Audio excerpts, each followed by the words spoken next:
Good morning, good afternoon, good evening, depending on where you're watching me from. Please, I want to enlighten us or educate us on a particular habit that most people do, especially those women in the kitchen.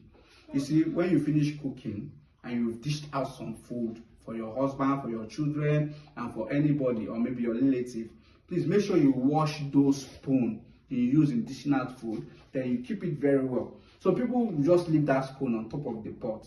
You see, there are some different type of bacteria like wall gecko, cockroach, and some insects that can perch on that food, on that spoon. And before you know it, some people don't even rinse the spoon before using it. They'll just dip it inside the food. All these things can cause a lot of infection, a lot of bacteria, a lot of typhoid.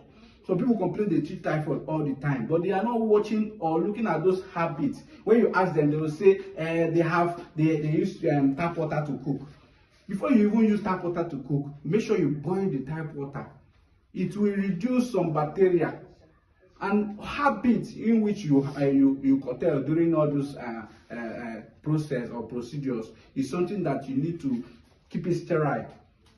Please avoid. Some people say their knife they use in cooking self, they will not even rinse it. They will use it again for another food they want to cook. Please, all this we are just trying to reduce the rate of typhoid. Some people say it's from the pure water they bought, from the water they drink, from the food they eat outside. You see some people having dysentery for years, having diarrhea that cannot stop. Before you know it, they say you went to eat poison. That is what we call food poisoning. Your friend must not put something in your food or your drink before you eat poison. These are the things that can cause poison.